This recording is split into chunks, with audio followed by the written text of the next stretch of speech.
बच्चे। Raju. Nurse, glucose और oxygen arrange करो।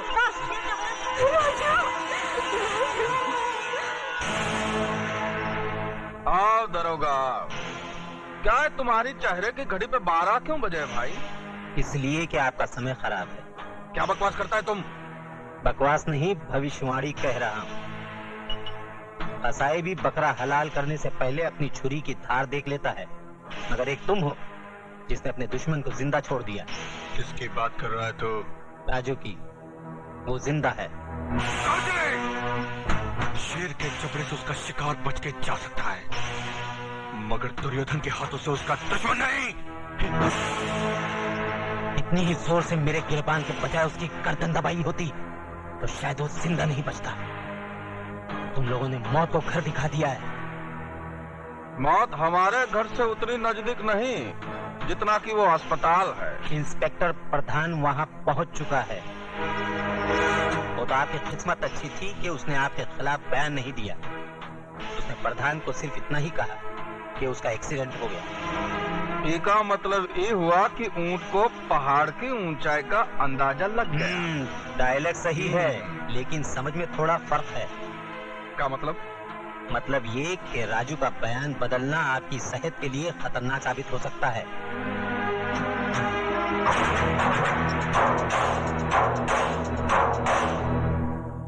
माँ मुझे आशीर्वाद दे, मैं अपने मकसद में कामयाब हो सकूं। राजू बेटा, पीठ दिखाकर जा रहा है, लेकिन चेहरा उसी वक्त दिखाना जब उन कमीनों का मुंह कफन से ढक देना।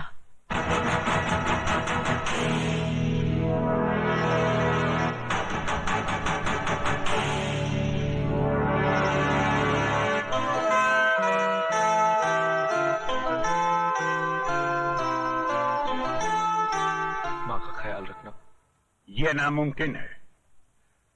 आप तो जानती हैं कि ये फन मेरे बेटे की जिंदगी को बर्बाद कर चुका है। अब मैं नहीं चाहता कि इस फन का हथियार किसी मां की कोख को उजाड़ दे। उस माँ की कोख तो उजड़ चुकी है ठाकुर साहब, और ये बदनसीब भाई अपनी बहन की मौत का बदला लेने के लिए खुद मौत के सफर पे निकल चुका है। ठाकुर साहब, मैं राजू को आपके पास सिर्फ इसलिए लाई हूँ कि अगर आप इसके सर पर आशीर्वाद का हाथ रख दें तो ये बेवकूफों की तरह मरने की बजाय बहादुरों की तरह उनका मुकाबला कर सके। ठीक है, मैं इसे सिखाऊंगा, लेकिन मेरी एक शर्त है। राजू से मिलने यहां कोई नहीं आएगा। राजू से मिलने कोई न सही, लेकिन एक बेटी अपने बाप से मिलने तो आ सकती है। आ सकती है, लेकिन कभी कभी।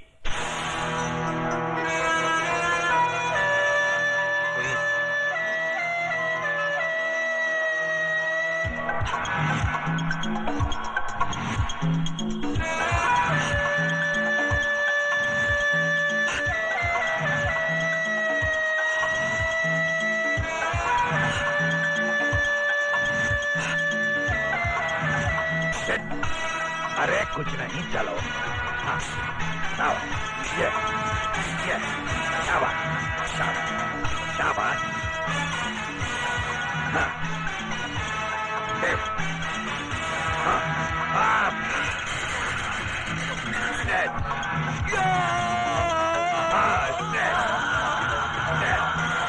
One, to, three. हाँ, जाने न पाए, दोनों में से एक कम अज कम। अब तुम सैम रेडी? गो। राजू,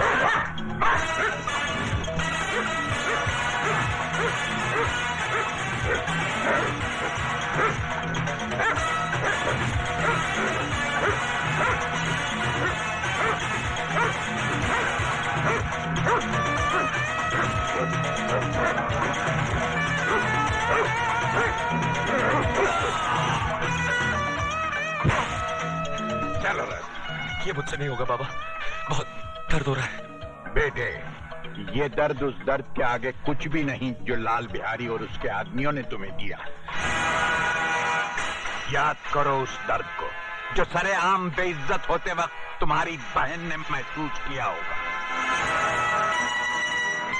वो दर्द जो आज तक तुम्हारी मां के कलेजे में नासूर बनकर टीसे मार रहा है।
जो गुर मैं तुम्हें सिखाने जा रहा हूं वो पैर पैतरा फन की आखिरी कड़ी है और तुम्हारी तालीम की आखिरी सीढ़ी।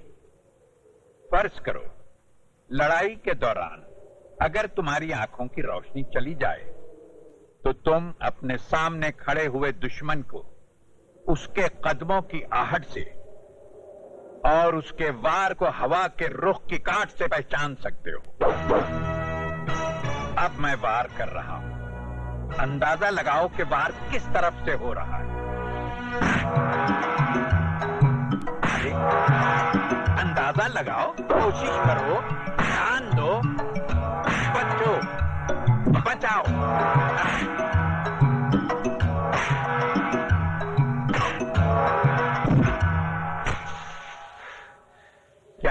है बेटे।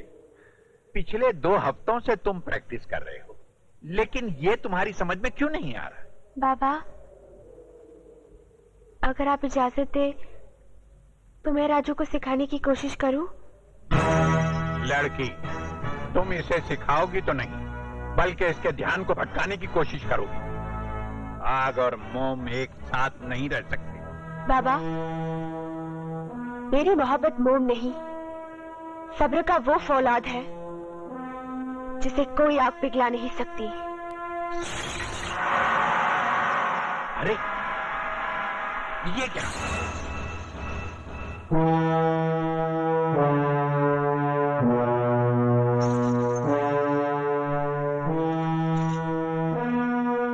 राजू, इस पायल की आवाज को पहचानने की कोशिश करो, कहां से आ रही है?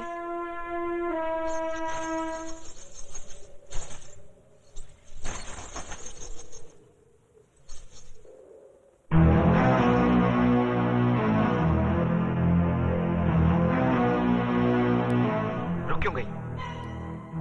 आओ, खेलो मेरे जिस्म से, बुझा लो अपने तन की आग जो वासना का धुआं उगल रही है। फूंक डालो शोलों में औरत की मर्यादा और अपनी शराफत को भटका दो मुझे मेरे मकसद से। राजू, ये तुम्हारा इम्तिहान था। इस बेचारी ने तो अपनी हथेली पर आग रखकर अपने सब्र का इम्तिहान दे दिया था। आजमाइश तो तुम्हारी होनी थी बेटे। मुझे खुशी इस बात की है कि तुम अपनी आजमाइश में कामयाब रहे।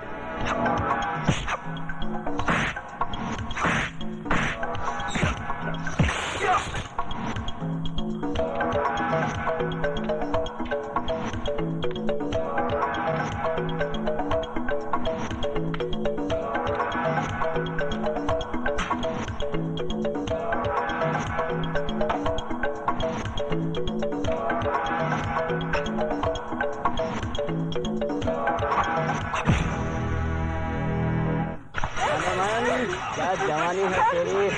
अबे चल हट।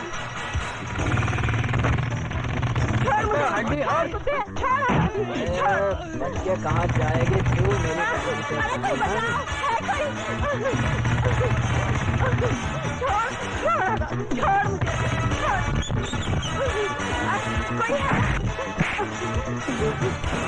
अजीब सुना।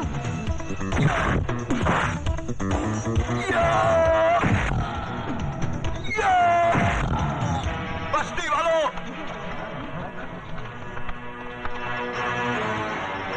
गौर से देखो इस हरामजादे को और पहचानो रावण के इस सैनिक को। तुमने मेरी बहन की बर्बादी का नजारा तो देखा था, अब इसकी मौत का तमाशा भी देखो।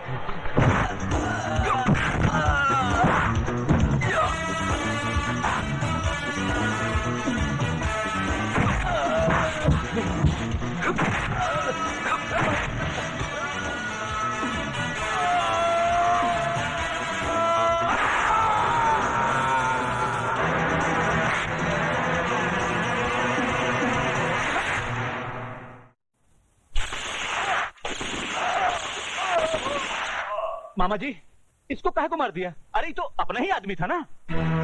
इसे हरामजादे ने मारा है जीवा को। जीवा से इसकी बहुत खटापटी थी।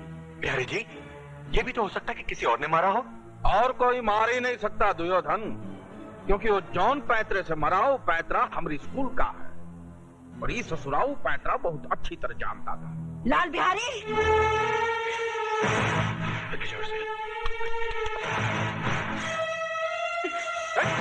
बुढ़िया, ये कहाँ मिट्टी फेंक के गंदा कर रही है सब? ये मिट्टी नहीं, तेरी बेटी की चिता की राख है और मैं इसे इसलिए यहाँ बिखेर रही हूँ ताकि इसमें तभी मेरी बेटी की आंखों की चिंगारियां तेरी इस पाप की नगरी को जलाकर भस्म कर दे। वाह वाह भैया वाह। हंसो, जितना हंस सकते हो हंस लो, क्योंकि तुम लोगों की जिंदगी के दिन बहुत कम रह गए हैं। लाल बिहारी, तू और तेरा एक एक आदमी मौत के करीब आता जा रहा है। आज तेरे एक आदमी को मारकर मेरे बेटे ने कामयाबी की पहली सीढ़ी बना ली है। और वो इसी तरह लाशों की सीढ़ियां बनाकर एक दिन तेरी गर्दन तक पहुंच जाएगा। वो बचकुंडा हमारी गर्दन तक पहुंचेगा? वो तो बेचारा पालने में सो रहा है। ये तेरी भूल है लाल बिहारी। इस वक्त मेरा बेटा तूफान में पल रहा है, और याद रख, जो तूफान में पलता है वही दुनिया बदलता है।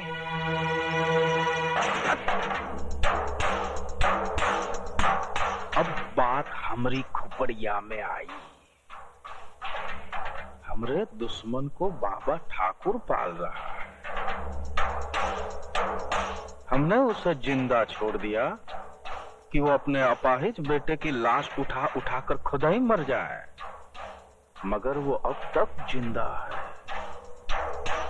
अब जिंदा नहीं रहेगा।